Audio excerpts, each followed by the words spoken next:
I'm just going to start and hope that this is a good angle because I'm a little bit tired of going back and forth and checking to see if it's a good angle. The thing is, for me, I know if I could see you, the camera, like straight on, like it's pretty good. So I'm not going to stress too much about it. And I'm not too worried because I'm beautiful no matter what. First of all, I have officially started my Breaking in the Rainbows journey, which means I got my rainbow sandals in the mail today for vacation.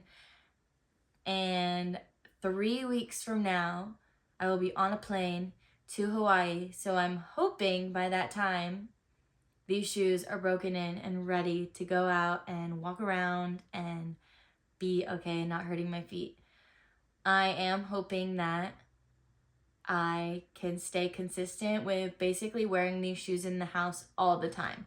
Like, I'm always wearing shoes in the house. That's kind of just something I do because, I don't know, sometimes the floor is dirty to me. And, you know, the thing is also too, if everyone's wearing shoes in the house, like everybody's shoes from outside of the house are on the floor.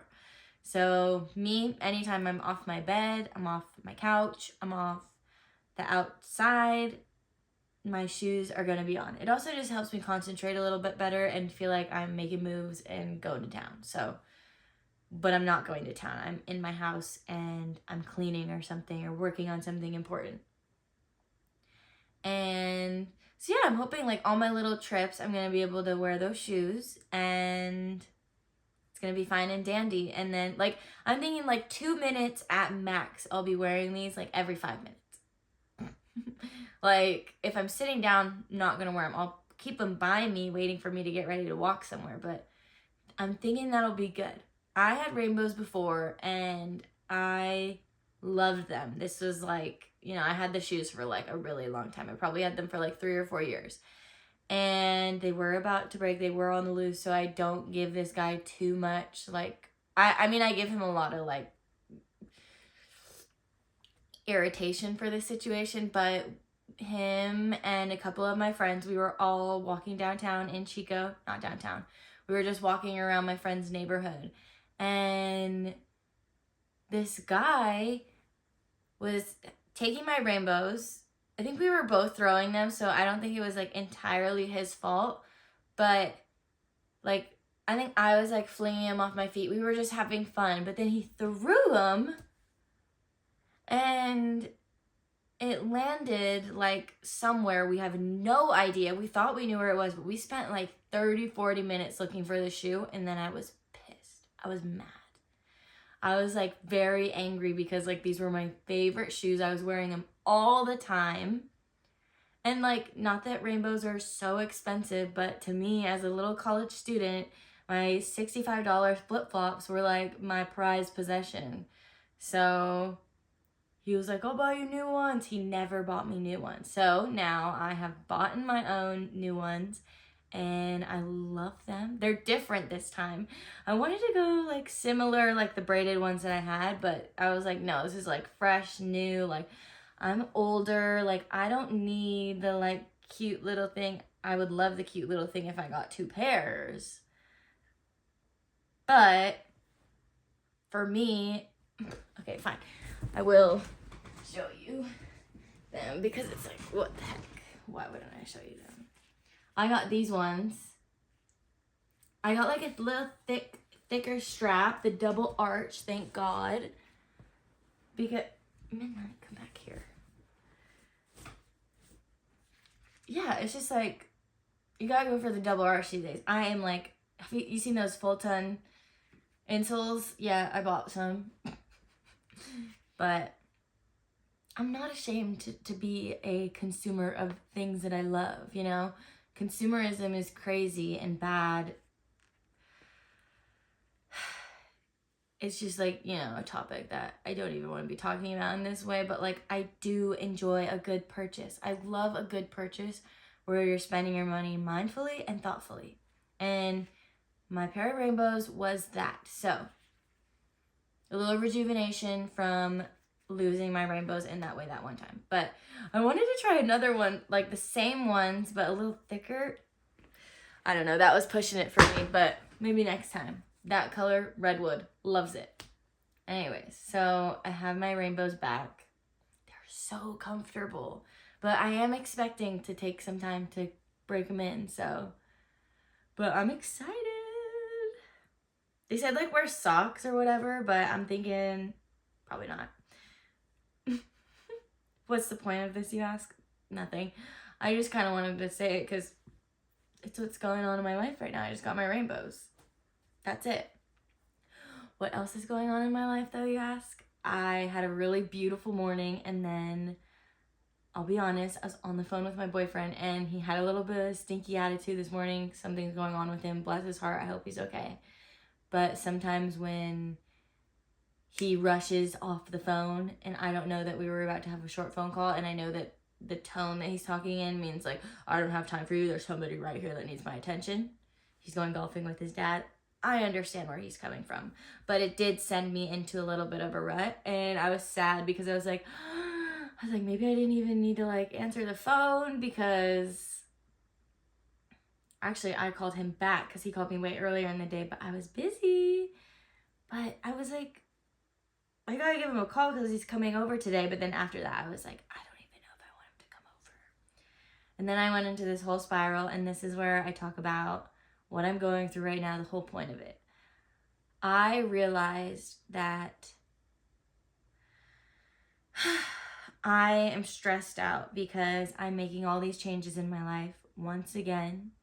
I literally embrace change, but like I am like a full, like, it's not even like the same as like a full 180.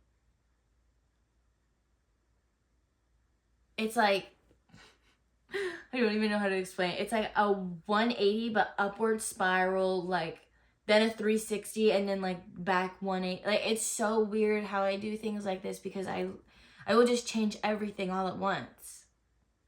It's not like a gradual like things shift here and there. It's like bam, everything changes at once. I don't know what's up with that. But something's up with it.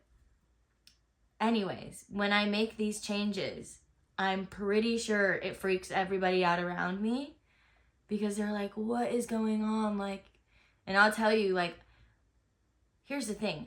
I took a beautiful leap in recovering my substance abuse, and I jumped in right ahead, not all at once, but I stopped drinking, stopped doing any drugs besides marijuana. At that point, I stopped all other drugs besides marijuana. And then I stopped vaping. And then I stopped smoking the beautiful cannabis plant. I stopped all of those at different times, like probably like 1 month apart from each other, because I could not do cold turkey at all. Not the vibe for me at all. Not for me ever. Cold turkey, never. Cold turkey change your life? Always. But to other people in my life, I can imagine, even though those were all like a month apart each. Bam, Lauren, what? Sober? All the way? What's going on? Is she okay? What's going on? Oh my gosh, it almost reminds me of when she just like joined a church and then just like totally gave her life to Christ and then like never looked back. Oh my gosh, it reminds me when she moved home from Chico and just totally abandoned everything that was there and just started a new life over here because she was trying to heal her body. Bam. Really quick decisions that I had to take.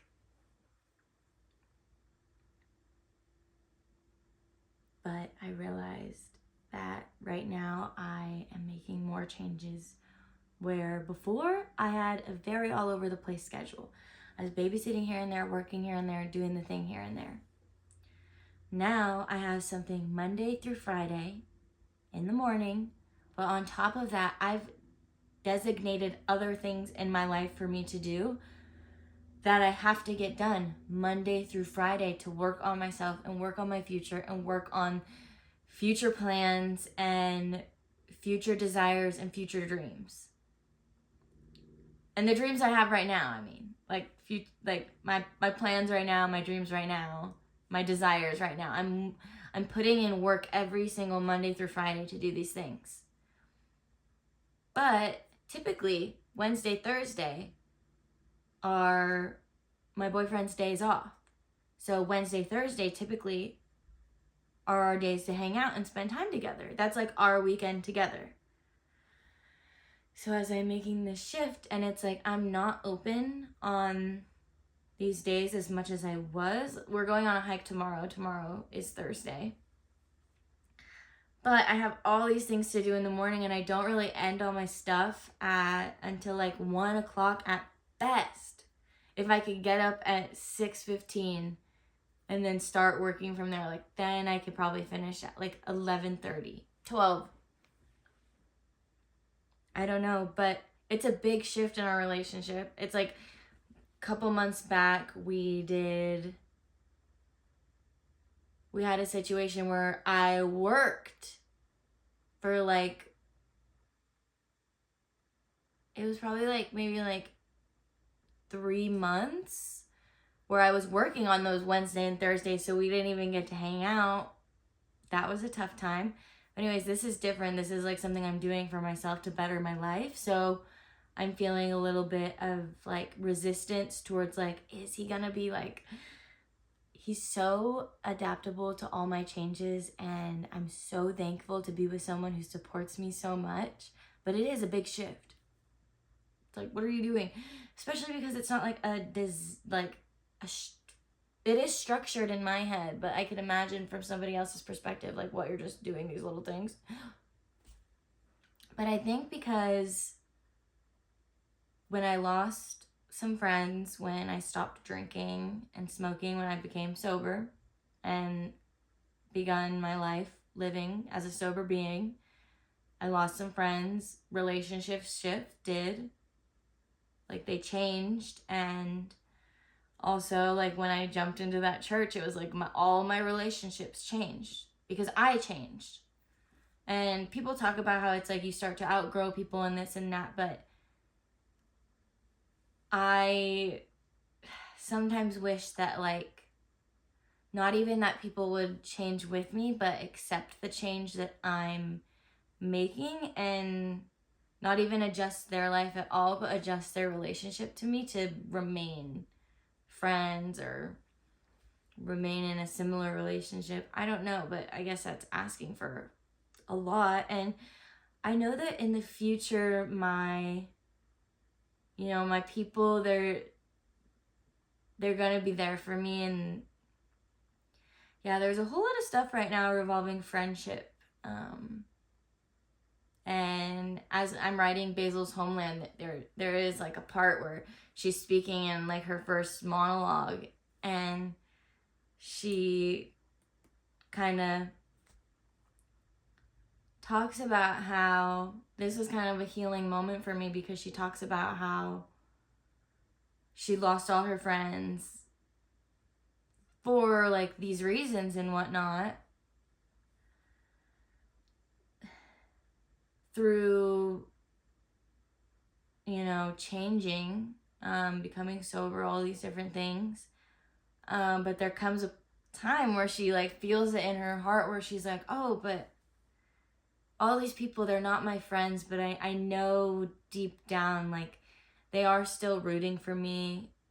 They are rooting for me to get better, to help myself, to heal myself, and be in a better place. And I think back to all the friendships I've lost, and a lot of them I did lose because like I just wasn't really a good friend to them, and because I wasn't even a friend to myself at all. So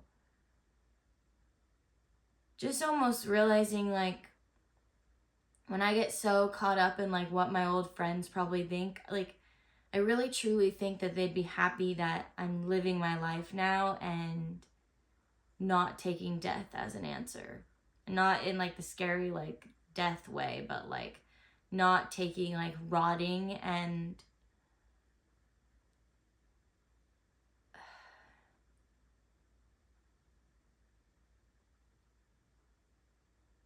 just not taking, what's the word I'm trying to look for? not taking the other route where like I give up on trying in life.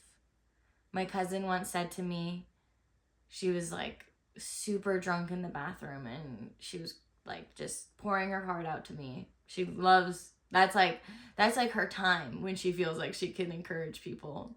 It's like, I live to encourage people, and I know she does too, but she does it in the bathroom drunk. Bless her heart. She says to me, you know, Lauren, like, there was a time and place where, like, people really didn't think you were gonna make it. And as someone who was standing there, who was, I think at that point, I was like a year and a half sober.